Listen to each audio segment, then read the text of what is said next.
I'm Tammy Keith with our Parents as Teachers program here with the University of Georgia Cooperative Extension here in Columbus.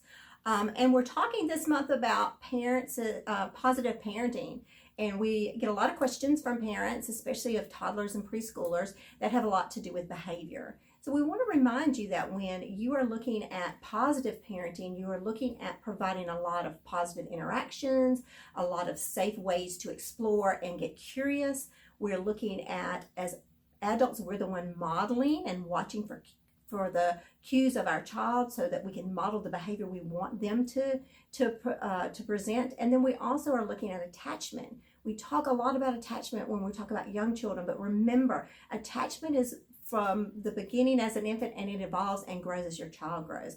And so there are tips that you need to remember to make that attachment strong and to continue to let it grow as they become a toddler, a preschooler, a school ager, a teenager, and even our adult children. So we want to make sure that we are, on our part as parents, providing those interactions for our child. We know when we have toddlers that they are independent and they are very curious. This is a great learning time for them. They learn through their senses, so they really need to interact with their environment. So for parents, it is our responsibility to provide that safe environment. Our responsibility to make sure that they have some positive interaction so that they can learn about the world around them without it always being a trial and error on their part. So we want to make sure we provide that safe environment. We may have baby proof, but now we need a child proof.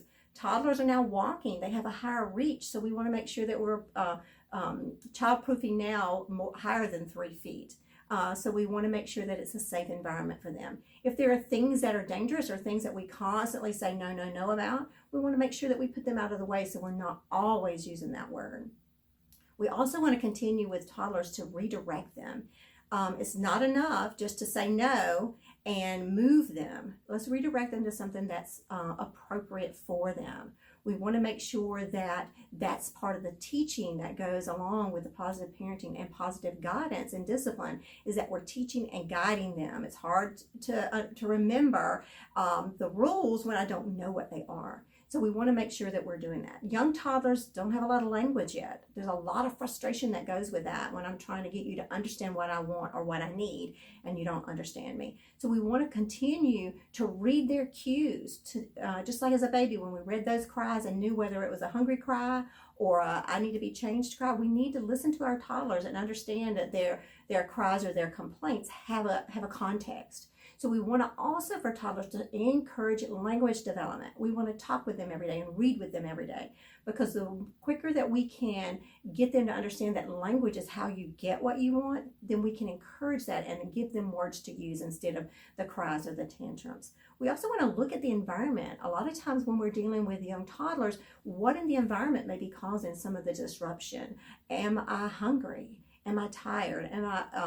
Is it overly hot or cold? Am I not dressed appropriately? What are things that are going on that may also affect my behavior? And so we want to make sure that we're taking that into consideration.